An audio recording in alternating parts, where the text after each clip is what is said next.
And I see her from across the room. I'm like, oh my God. And I think I walked up to you and you burst into tears. Well, what happened is I looked at your face and I looked at your name tag and then I looked at your face again and I burst into tears because I was like, oh my God, I thought I'd never see you again. Exactly. Because this was pre-Facebook, pre-internet.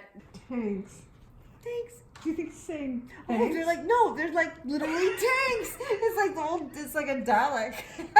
I'm gonna guess this was like 71 into 70, 71. 71. Yeah. It's about 5th grade angst. It has to be. It has to be. I wasn't 12 yet. You were already writing back then. Yes. I started when I was 8. And I did too. Okay. No writing after school. We did not go to the after school. I didn't do that until much later. Saturdays. We went on Saturdays. And we lived here.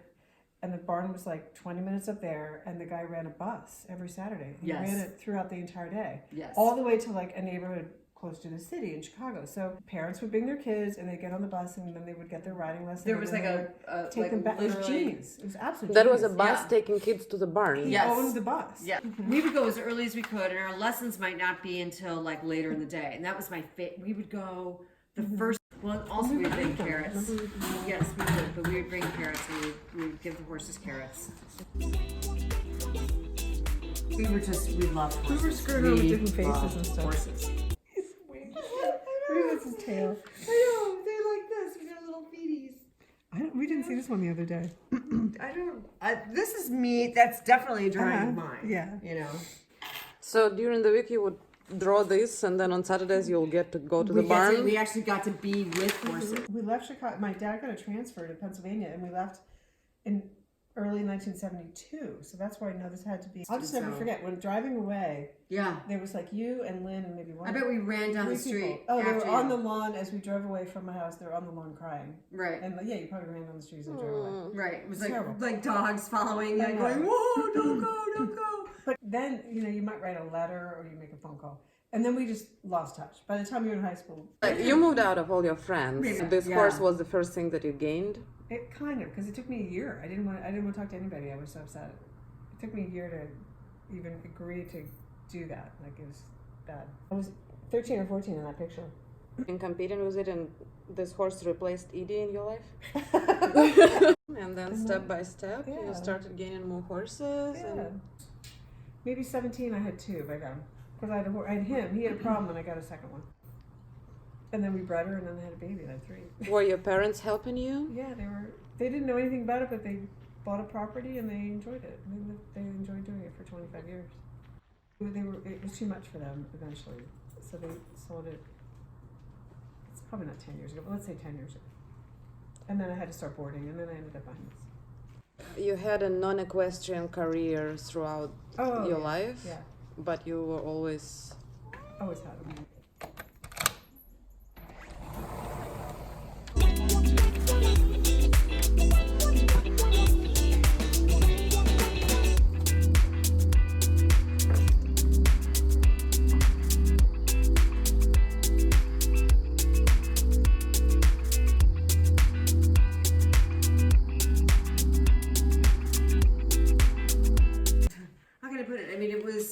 I miss Sarah quite a bit because she was just the best. It was in 1997. I went back to Chicago. Your house was gone, right? So the neighbor, Lynn Stiegel's mom, and I knock on the door, and she's there, but Lynn's not. And she's like, oh, she'll be back.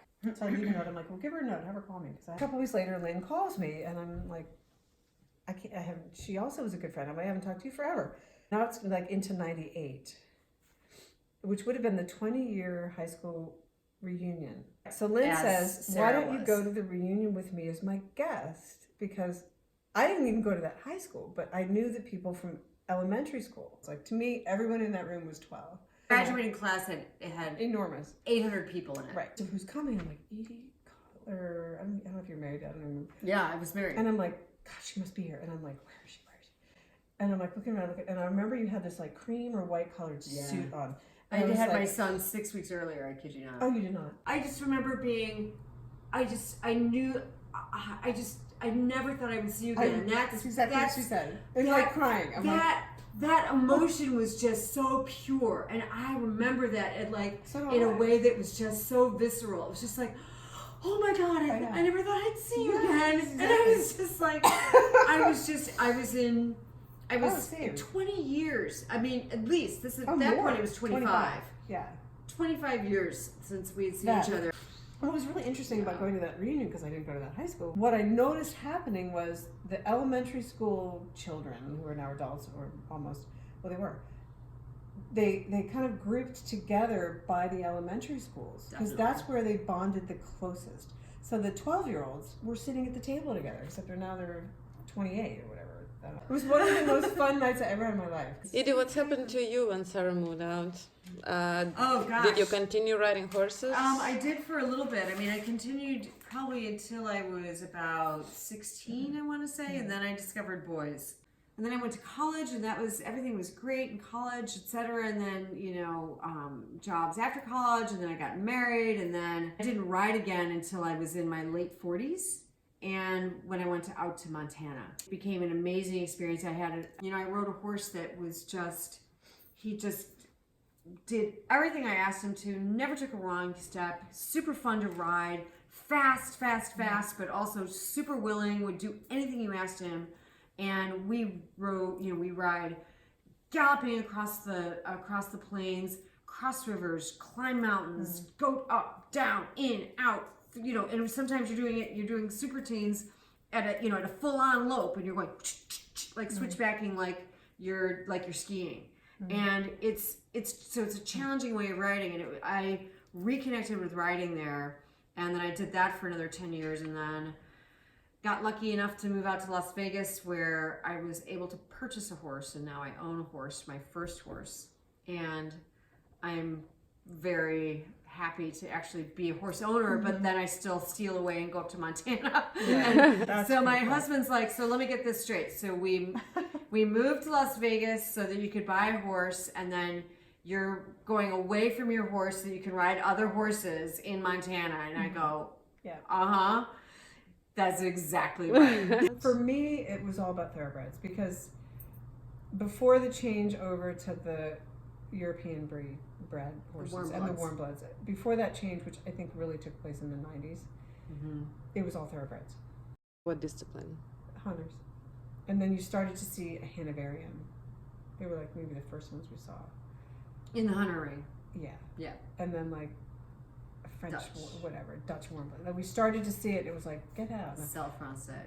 Yeah. And but before that, it had all been thoroughbreds. All the breeding classes were thoroughbreds at Devon. Like it was like they had an other than thoroughbred class, and they were always like not pretty.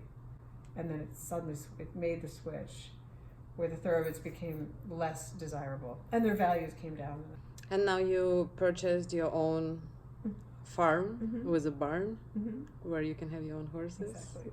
You've been so modest. This place is amazingly beautiful. This place is a dream of every girl ever. Like wake up and see these green fields.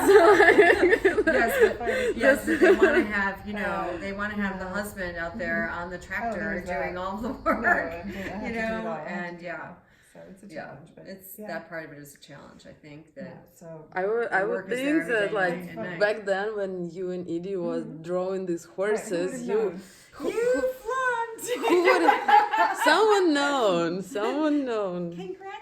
Congrats to you. In the meantime, Edie have started the business called the Boot Crowns.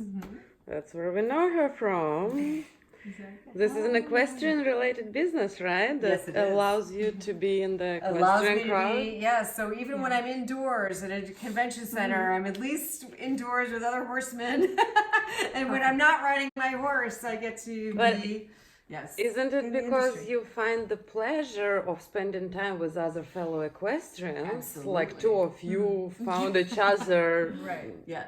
so many years ago. Yes. And interestingly, my partner from Boot Crowns is my college roommate, Patricia, and we went, I want to say, probably 30 years after we each left college, where we didn't see each other or really talk to each other just because of circumstances. Same kind of thing. Yeah, That's me. and then we reconnected on Facebook, and then I came out to visit her in Las Vegas, and that's when I kind of got the bug in my ear that, oh, she has this beautiful ranch, she's got, she rides, she has this beautiful arena, and then she's got this great, wonderful, just right out onto miles and miles and miles of trails right outside of her. Just walk outside of her gate, and there you're right on these amazing trails.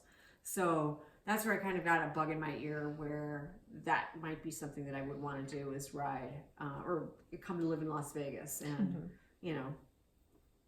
be able to buy a horse, etc. So it took 5 years, 6 years. Don't you think that was so blessed to be introduced to equestrian world at the early age?